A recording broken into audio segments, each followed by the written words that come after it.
Kalau Paman benar-benar seorang Demang yang setia kepada Gusti Sultan Agung, pasti akan mengenali keris ini. Nagawulan. Di awal episode ini, kita langsung menuju pada Lindu Aji yang baru saja berdamai dengan Ki Demang Wirantanu setelah sebelumnya terjadi kesalahpahaman di antara mereka berdua. Ki Demang beserta istrinya pun kemudian mengajak Lindu Aji untuk singgah di tempat tinggalnya, yaitu Kademangan Wonorejo. Setelah menambatkan kudanya, Lindu Aji pun segera menuju serambi rumah untuk berbicara tentang masalah Mataram kepada Ki Demang dan istrinya. Senopati Mataram itu mengatakan bahwa Sultan Mataram telah menyusun kekuatan untuk menyerang Belanda di Batavia dan hanya menunggu waktu yang tepat saja untuk melakukan pergerakan. Ia pun kemudian meminta pada Ki Demang untuk melakukan persiapan guna bergabung dengan pasukan Mataram. Saya pun akan segera membina para pemuda di sini untuk nanti bergabung dengan pasukan Mataram. Pertama-tama saya akan pergi ke Cirebon untuk menyampaikan surat dari Gusti Sultan Agung kepada Gusti Pangeran Ratu. Gusti Pangeran Ratu pasti akan memberikan petunjuk yang benar. Karena sejak dulu, Cirebon bersahabat dengan Mataram. Tampaknya di dalam rumah Ki Demang ada dua orang anggota dari kelompok musuh yang sedang menyamar sekaligus menjadi mata-mata pemberontak. Salah satunya pun kemudian keluar untuk menghidangkan minuman dan makanan kecil. Setelah itu, Nyai Wari, istri Ki Demang pun segera mempersilahkan Lindu Aji untuk menyantap makanan yang ada. Akan tetapi, tiba-tiba raut muka Lindu Aji pun berubah ketika ia melihat makanan yang dihidangkan itu mengandung racun ganas. Racun? Racun?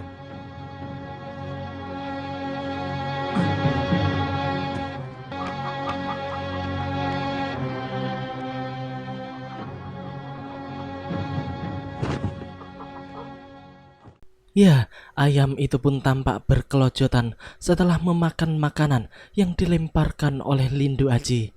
Dan tidak bisa dipungkiri bahwa makanan tersebut memang mengandung racun ganas.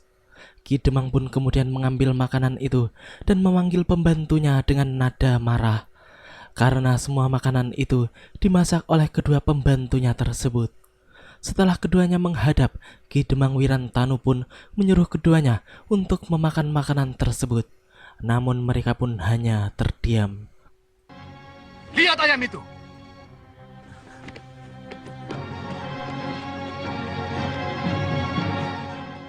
Ayam itu mati karena makan makanan itu. Makanan itu beracun. Siapa yang membuat makanan itu? Saya Juragan.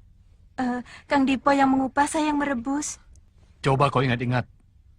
Mulai mencabut ubi itu di kebun, sampai dimasak di dapur, dan sampai dihidangkan di sini. Oh iya, saya baru ingat.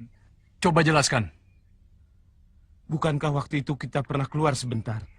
Aku mengambil kayu bakar, dan kau mengambil jemuran. Ki Demang sungguh tidak peka. Ia tampak sama sekali tidak mencurigai kedua pembantunya itu, sehingga mereka berdua pun dengan mudah mengarang cerita bohong. Kini mereka pun merasa lega karena ternyata Ki Demang sama sekali tidak mencurigai mereka. Dan justru Ki Demang mengira bahwa ada orang lain yang menyusup dan menaruh racun tersebut ke dalam masakan mereka. Sedangkan Lindu Aji yang sedari tadi hanya diam pun sebenarnya sudah merasa curiga dengan kedua orang tersebut. Benar saja, di malam harinya, Lindu Aji yang berpura-pura tidur pun kemudian segera bangun karena ia merasa tidak enak dan seperti telah mengira bahwa akan ada bahaya yang akan mengancam dirinya. Senopati khusus Sultan Agung itu pun kemudian tampak mempersiapkan sesuatu untuk menyambut tamu tak diundang di dalam kamarnya.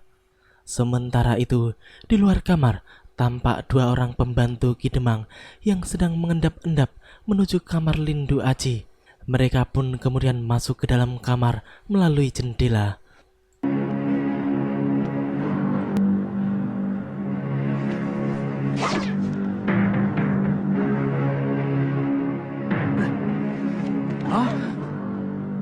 Apakah terhadap setiap tamu kalian berbuat seperti ini?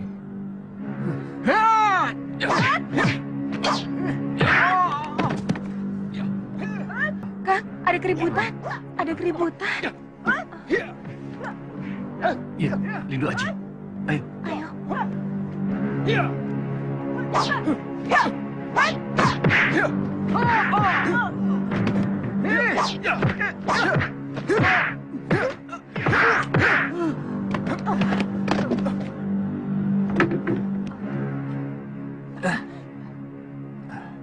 Dipo, Gina?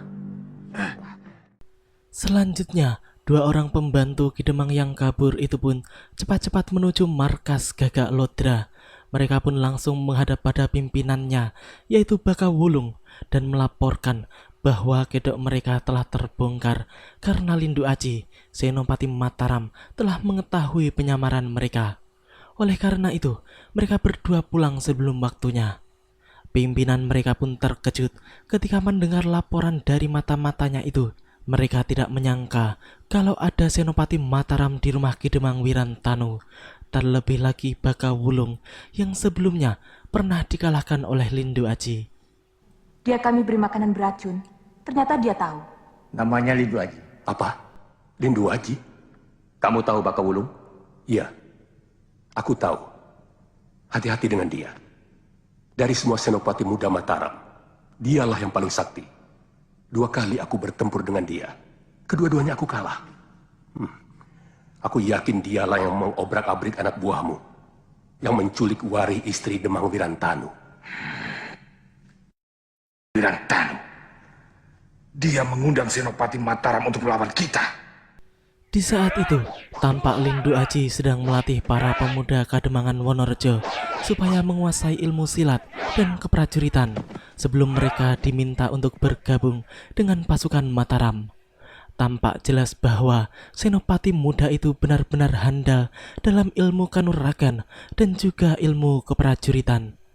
Namun tiba-tiba ia merasa curiga ketika melihat Kidemang Wirantanu kedatangan tamu dan kemudian pergi dengan tamu tersebut. Ia pun segera menghampiri Nyai Wari dan mempertanyakan kepergian Kidemang barusan.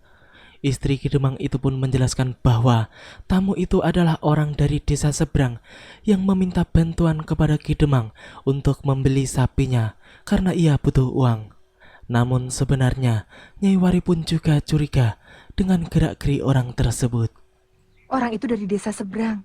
Katanya dia butuh uang, mau menjual sapinya. Tapi saya tidak percaya. Gerak-geriknya sangat mencurigakan. Terus berlatih. Ya. Aku ada perlu sebentar. Baik.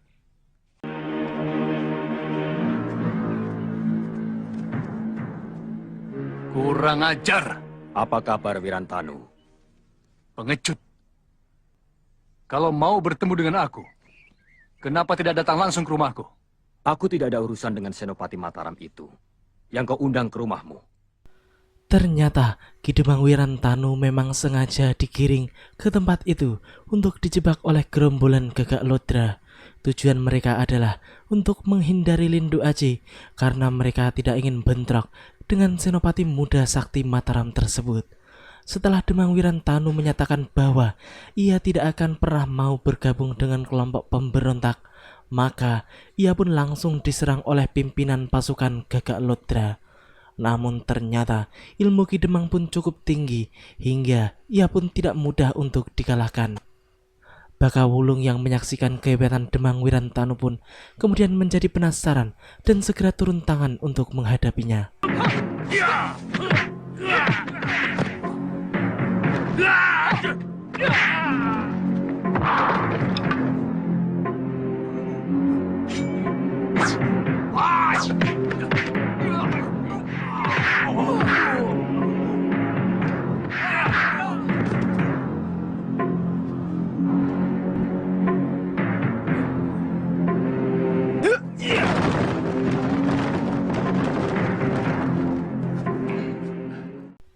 Ya, di saat Kidemang sedang dalam keadaan kritis, Lindu Aji pun segera keluar dari persembunyiannya untuk menyelamatkan nyawa Ki Wirantanu.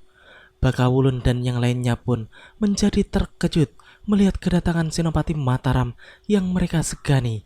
Mereka pun tidak menyangka jika Senopati Mataram tersebut masih sangat muda sekali. Lindu Aji pun kemudian segera memerintahkan para pemberontak itu untuk menyerah dan akan diadili di Mataram. Namun hal itu jelas hanya membuat mereka bertambah marah karena merasa diremehkan. Kalawika yang penasaran dengan Lindu Aji pun kemudian segera memulai serangannya dengan jurus-jurus andalan miliknya.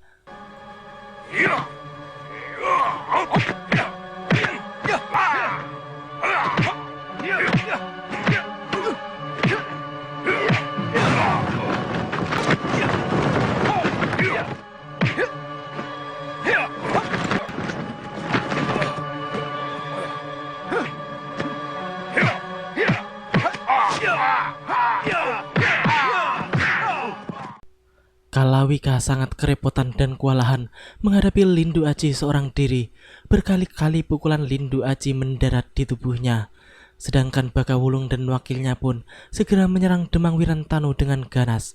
Sepertinya ketua gerombolan Gagak Lodra itu ingin segera membunuh sang Demang. Ki Demang yang sudah lemah pun langsung kewalahan mendapat serangan dari dua arah sekaligus. Ia pun sampai jatuh bangun menghadapi keduanya. Akan tetapi, di saat yang kritis itu, tiba-tiba datanglah seorang wanita menunggang kuda yang langsung menghentikan pertarungan dengan teriakannya. Pitaloka. Paman, jangan takut, saya bantu. Hah?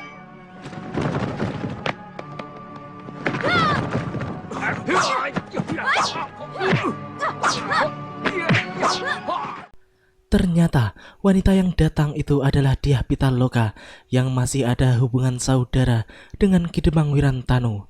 Wanita muda itu ternyata cukup tangguh, bahkan ia bisa mengimbangi serangan kedua lawannya yang menyerangnya dari dua arah sekaligus. Pedang di tangannya pun bagai mempunyai mata yang mampu mencecar dan membuat lawannya terdesak.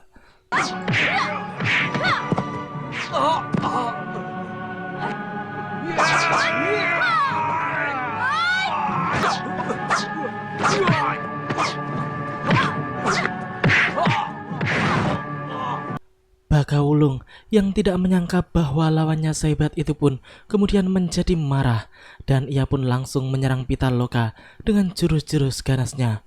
Pertarungan keduanya pun kini telah meningkat dengan menggunakan ajian-ajian pamungkas yang mereka miliki. Dyah Pitaloka pun masih bisa menguasai keadaan, bahkan sepertinya ia belum mengeluarkan seluruh kemampuan yang dimilikinya. Bahkan kini, ia kembali harus menghadapi dua orang lawan sekaligus. Akan tetapi, lagi-lagi justru kedua lawannya itu yang dibuatnya kewalahan.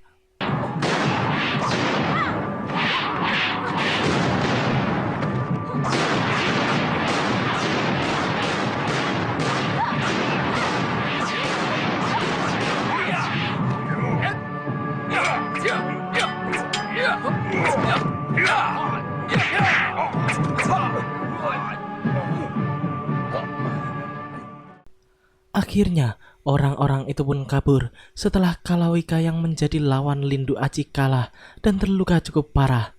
Pitaloka pun tampak khawatir melihat Ki Demang yang kelihatan terluka. Namun Ki Demang pun menegaskan jika dirinya baik-baik saja. Demang Wirantanu pun kemudian memperkenalkan Pitaloka kepada Lindu Aji. Mereka pun kemudian berjalan kembali ke Kademangan.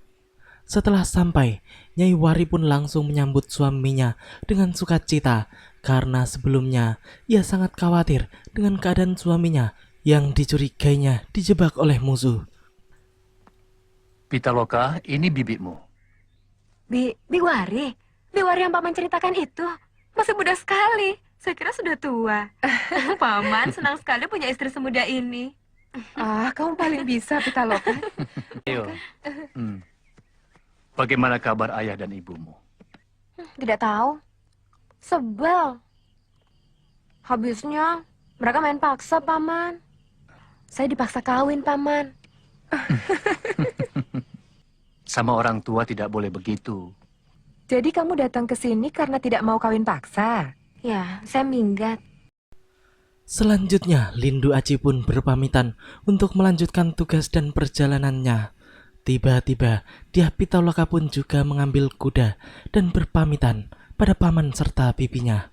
Ia mengatakan ingin segera pulang karena kasihan kepada kedua orang tuanya yang telah ia tinggalkan tanpa pamit. Kini kita menuju perjalanan Lindu Aji, di mana pada saat itu terlihat mak lampir sedang mengintainya.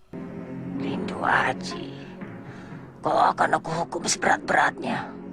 Akan kurubah wajahmu, agar kau tidak lagi dipercaya oleh Sultan Agung.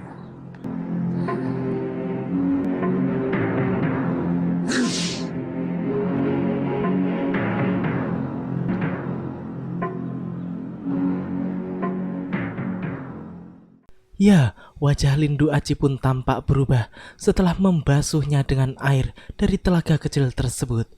Pemuda itu pun tampak bingung dengan perubahan total pada dirinya. Di tengah kebingungannya, mendadak ia dikejutkan dengan kedatangan Dyah Pitaloka yang tiba-tiba dan tanpa pengetahuan dirinya. Pitaloka, Maaf, aku telah membuatmu terkejut. Aku tahu kau Lindu Aji, mak lampir yang telah menyihirmu. Tapi kau tidak perlu khawatir. Karena wajahmu yang sekarang lebih gagah daripada wajahmu yang dulu. Nanti akan kujelaskan pada Sultan Agung bahwa kau adalah Lindu Aji. Sebenarnya, perubahan pada wajah Lindu Aji adalah sebuah trik sutradara film ini untuk melakukan pergantian peran, karena mungkin pemeran Lindu Aji yang lama telah habis kontrak. Dyah Pitaloka tampaknya memang sedang mengejar Lindu Aji, sebab ia sebenarnya menyukai pemuda tersebut. Oleh karena itu, ia juga ikut berpamitan ketika Lindu Aji telah pergi dari rumah Ki Demang. Ada yang mau saya tanyakan padamu. masalah apa? Jurus silat yang kamu pergunakan kemarin, aku tahu semuanya. Makanya aku penasaran sekali. Siapa gurumu? Kiai Ageng Sukmajati. Kiai Ageng Sukmajati? Yang bermukim di Gunung Arjuna? Iya, betul. Berarti kita saudara seperguruan. Demikianlah alur cerita di episode kali ini. Nantikan kelanjutan kisahnya di episode yang akan datang. Terima kasih bagi teman-teman semua yang udah mau nonton. Jangan lupa subscribe dan share, dan juga nyalain notifnya. Assalamualaikum warahmatullahi wabarakatuh. Gurumu adik kandung guruku. Berarti kamu adik seperguruanku.